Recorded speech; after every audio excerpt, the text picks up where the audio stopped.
Good morning everyone, welcome back to my সম্পাস blog চ্যানেলে সকলকে অনেক অনেক স্বাগত জানিয়ে আজকের ব্লগটা শুরু করলাম। প্রথম থেকে শেষ পর্যন্ত দেখার অনুরোধ রইল। তোমরা সকলে সবাই কেমন আছো? আশা করবো যে যেখানে আছো সকলে ভালো আছো, সুস্থ আছো।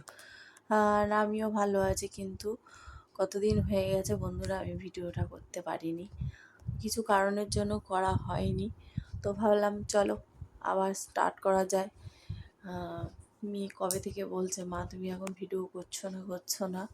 তাই বললাম যে করবো, দাঁড়া আজ করব কাল করব, এই করে করে করে আজ কাল করে করে কালেই ধরে গেছে, আর হচ্ছে না। তো সেই মার্চ মাসে মনে হয় ভিডিও করেছিলাম, সেই করা। তো যাই হোক বন্ধুরা, ভিডিওটা শুরু করলাম। তোমরা সবাই দেখো, অনেক দিন পর আমি আবার এলাম।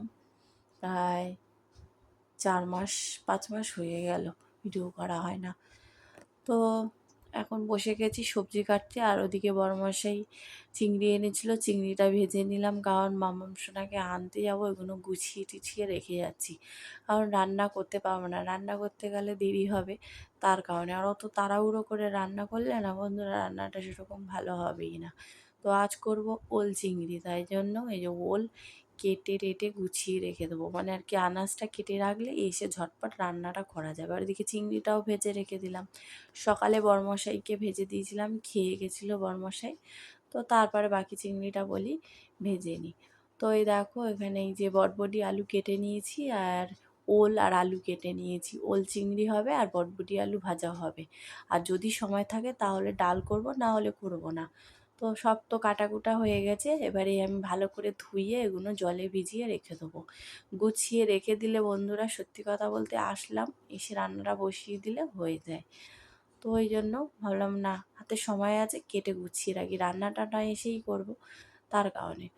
তো এই যে বটবটি আলুটা ভিজিয়েছি, একটু জলটা কম হয়েছে, আবার একটু ভিজিয়ে নাহলে না ভিজিয়ে রাখলে আলুগুলো লাল হয়ে যাবে, তার জন্য। তারপরে ভাবলাম ওলটা একটু সেদ্ধ করে নিই। সেদ্ধটা হতে থাকুক, আমি রেডি হব ওদিকে, এদিকে ওলটা সেদ্ধ হয়ে যাবে। ওলটা সেদ্ধ হলেও আরও তাড়াতাড়ি হবে রান্নাটা। আর আলুটা তো চন্দ্রমুখী আলু, আলু এমনিই সেদ্ধ হয়ে যাবে কষতে কষতে। তো ওই জন্য ভাবলাম ওলটা যদি না সেদ্ধ হয় তাই একটু সেদ্ধ করে নিই, নুন দিয়ে নিলাম, দিয়ে জল দিয়ে দিলাম, দিয়ে এখন সেদ্ধ বসিয়ে দিয়েছি। আর এখানে এগুলো সব ঢেকে এখন আমি যাব রেডি হতে। মাম্মাম সোনার 12:30টায় ছুটি, তো আগে আগে বেরিয়ে যাবো, এতটা রাস্তা হেঁটে যাই, তো তার উপরে আমাদের এখানে জল জমেছে। জল পার হতেই 10 মিনিট মতো সময় লেগে যায়। তারপরে উপরের ঘরে এখন যাচ্ছি, ওদিকে মানে এটা সেদ্ধ বসিয়ে দিই ওলটা।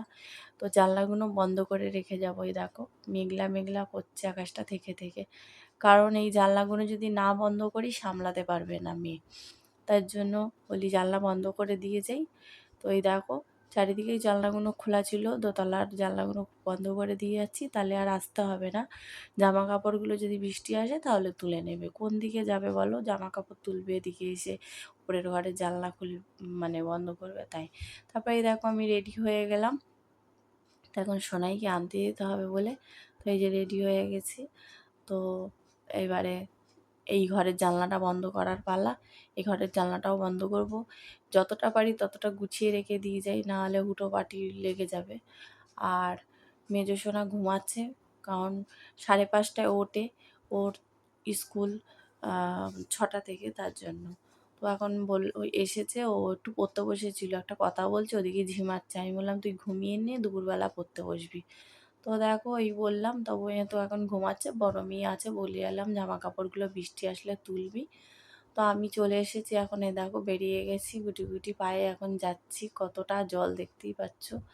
আর এই পার হয়ে এই যে একটু শুকনো দেখো রাস্তাটা, আবার দেখো জল, পুরো রাস্তাটাই জল ছিল। এখন একটু রোদ দিচ্ছে বলে ওই জন্য জলটা টেনেছে।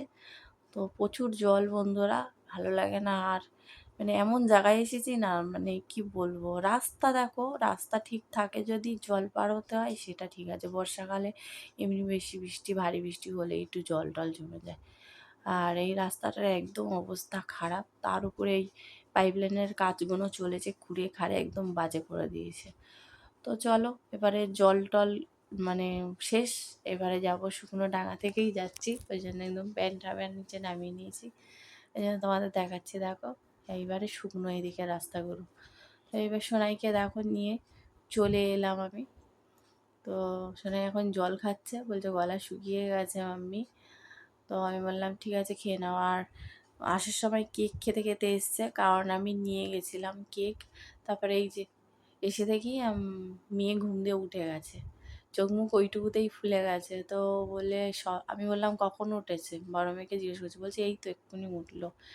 আর ওকে বলছি কী রে তুই পড়া হয়ে গেছে, বলছে হ্যাঁ। ওই জন্য একটু ফোন নিয়ে বসে আছে, পড়া হয়ে গেছে বলে। আর সোনাইকে বলছি সোনাই আয় এদিকে ক্লিপগুলো খুলে দিই। তো এই ক্লিপগুলো খুলবো, না হলে কী করবে বলো তো বন্ধুরা, এই যে কী সুন্দর এই ফুলগুলো রয়েছে টেনে টেনে মানে খুলে ফেলবে, একটাও ক্লিপ মানে টিকে রাখতে পারে না। তারপরে মাম্মাম সোনা আজকে স্কুলের ইউনিফর্ম দেখছোই পরে যায়নি, অন্য একটা জামা পরেছিল, কালারফুল জামা পরে যেতে বলেছে, বলেছে কালারফুল ড্রেস পরে, কারণ রথ উৎসবের ইয়ে রয়েছে। তো ওর জন্য সব কিছুই মানে কিছু হলেই প্রোগ্রাম করে আর কি। তারপরে দেখো তোমাদেরকে তো বলা হয়নি, ওলটা বসিয়ে দিয়ে আমি রেডি হতে গেছিলাম, মাথা থেকে বেরিয়ে গেছে, ওল বসিয়েছি, হট করে দৌড়ে এসে দেখি ওল পুরো একদম কালো হয়ে গেছে। যাই হোক বন্ধুরা, ওলটা ভালো ছিল, বাটিটা পুরো পুড়ে গেছে, জল শুকিয়ে গেছে। তো ওলগুলো এই যে ভালো ছিল বলে আমি আবার গরম জলে একটু জলে ধুয়ে নিলাম যাতে গন্ধটা না হয়। তারপরে দেখো হাত পা তো ধুইয়ে জামা কাপড় চেঞ্জ করে এই যে বসিয়ে দিচ্ছি। কেটে রাখার সুবিধাটা হচ্ছে এই যে এখন বটবটি আর আলু ভাজা বসিয়ে দিয়েছি। আর অন্য কড়াই বসিয়ে দিয়েছি, ওই কড়াটা একটু লেগে লেগে গেছিলো, ওই কড়াটা মেজে নেবো। আর সোনাইকে স্নানও করিয়ে দিয়েছি, দেখতে পাচ্ছ।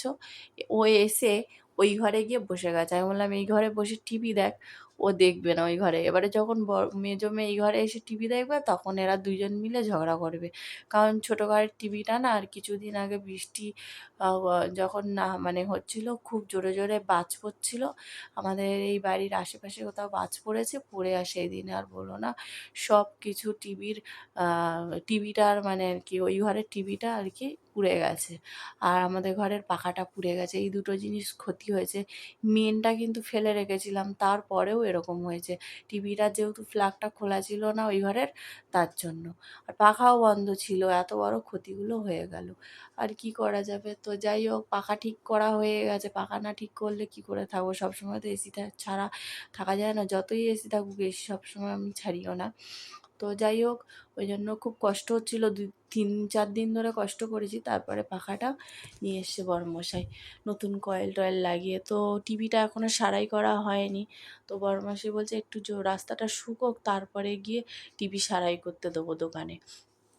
তারপরে কেবিলের দাদা আমাদের যার কাছ থেকে কেবিল নিই, সেই দাদা বললো যে বাড়িতে গিয়ে ঠিক করে দেবে দাদা, আপনি বলবেন আমি নাম্বারটা দেবো।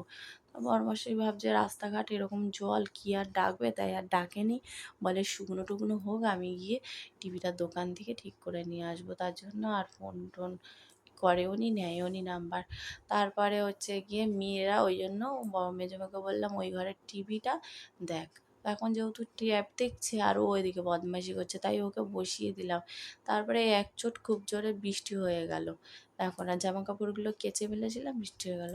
এখন চলে এসেছি সন্ধ্যাবেলায়, সন্ধ্যা হয়ে গেছে, এখন সন্ধ্যা তো 7টার সময় হয়, আর বড়মশাই এসে গেছে, ওই জন্যই চা বসিয়েছি। আর মেয়ে একটু পপকর্ন করছিল, ছোটো মেয়ে, তাই পপকর্নের প্যাকেট নিয়ে এসে, যার আজকে বুধবার বড় মেয়ের কোচিংটা ছুটি আছে, তাই জন্য বুধবার করে কোচিং ছুটি থাকে, তাই বললো, জিজ্ঞেস করলাম পপকর্ন খাবি, বলছে হ্যাঁ, এই পপকর্ন বানিয়ে নিলাম। দেখবে বৃষ্টি বৃষ্টি হলে এরকম খেতে ইচ্ছা করে চায়ের সাথে পপকর্ন টপকর্ন। তো চলো বন্ধুরা, আজকের ভিডিওটা এই পর্যন্ত, সকলে ভালো থেকো সুস্থ থেকো, টাটা বাই সি।